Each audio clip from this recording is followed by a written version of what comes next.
Good day, I'm David, and welcome to EV World News, where we talk about electric vehicles, green energy, and the stock markets. I've got something interesting to talk about today, and this is maybe to dispel some myths, but there's a lot of questions when it comes to electric vehicles. And this article from the Philadelphia Inquirer is not surprising. Electric vehicles are not without environmental consequences. No lithium, no mine, displayed on a sign on an Indian reservation in Nevada. Pennsylvania is the US's third largest producer of electricity behind only Texas and Florida. The bulk of the energy comes from coal, gas, and nuclear. Solar, wind, and hydropower only account for 3% of Pennsylvania's energy production, yet left-wing environmental groups have been attacking the development of our state's abundant natural resources, saying they pollute the earth and are the cause of climate change. This year, the State College, Pennsylvania-based company EC Power and Flex announced plans to build a lithium-ion battery factory in Phillipsburg, Pennsylvania, potentially bringing 150 jobs. Those batteries would power electric vehicles that environmentalists promise will save the earth. What the environmental left fails to grasp is there's no panacea. All solutions have a cost. The EVs are not without environmental consequences. There are swaps and trade-offs. Denigrating oil and gas while ignoring the environmental consequences of mining lithium for electric-powered vehicles undermines the moral superiority that environmentalists exhibit to shame the rest of us. Now, what's interesting about this is I understand the argument about lithium, and a lot of it comes from three countries: Bolivia, Chile, Argentina. More parts of electric batteries also come from China. One of the issues is an indigenous man living near Argentina's border with Chile told the Washington Post in 2016, "These lands are ancestral. We live by this, by the fields, by our cattle. This way of life is in danger."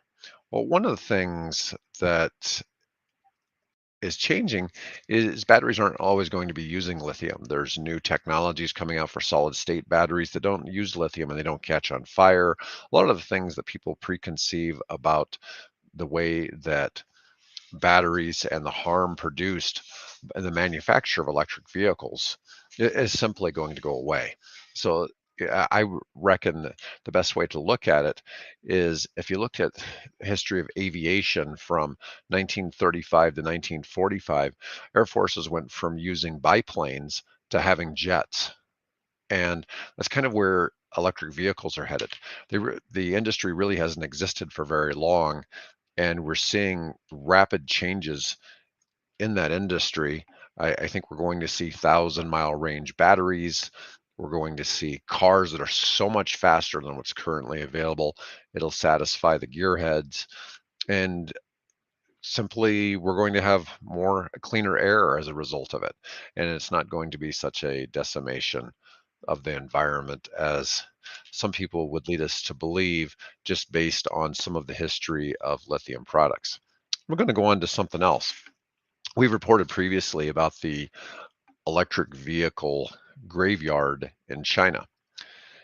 And in recent times, viral videos and news stories have depicted the striking sight of thousands of abandoned EVs strewn across fields in China. This alarming image has led to some speculate that the demise of these EVs signifies the impending failure of electric mobility. But this couldn't be farther from the truth.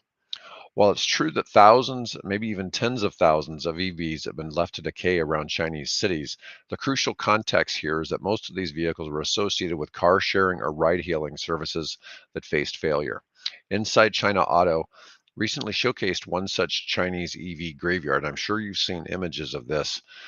It was filled predominantly with Neta 5 and a company called BAIC's EC3 electric vehicles, which have been primarily used by these failed services. Over the past few years, several car sharing companies in China have folded after deploying large fleets of low range EVs in urban areas. This unfortunate turn of events has left these electric cars stranded in limbo. Some critics have suggested that these abandoned vehicles are brand new and merely ploys to exploit government subsidies for electric vehicles. However, in this case, it appears that most of the vehicles have had seen substantial use and in some cases have been significantly damaged, likely due to neglect while being part of the car sharing programs. This pattern of abandoned EVs has been observed in multiple Chinese cities, with various reports emerging about the reason. The real lesson to draw from the situation is not that electric vehicles as a concept are destined to fail. It's important to note that we're talking about fewer than 20,000 EVs in a country that boasts millions of electric vehicles. These are not representative of the broader EV market as well, because the primary issue at play here is the quality and performance of these specific electric vehicles. Most of them had a range of less than 100 miles. Many didn't even have a 50-mile range on a single charge. Car sharing companies believed that by inundating cities with these low cost EVs, they would be readily embraced. However, the reality was quite different.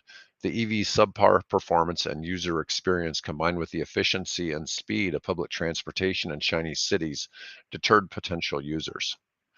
The true lesson to take away from this situation is that electric vehicles will succeed when they are superior to internal combustion engine vehicles. These abandoned vehicles failed not because they were electric, but because they were inferior products. The attempt to compensate for their shortcomings by deploying them in car sharing or ride hailing services proved unsuccessful. Perhaps the most disheartening aspect of this entire situation is the lack of recycling or repurposing of these abandoned electric vehicles. They're just left to deteriorate in the field, as representing a significant waste of resources. Urgent action is needed to address this issue, and it aligns with the broader sustainability goals of electric mobility.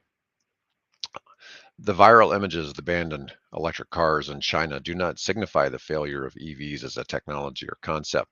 Rather, they underscore the importance of developing high quality electric vehicles that can outperform their internal combustion counterparts.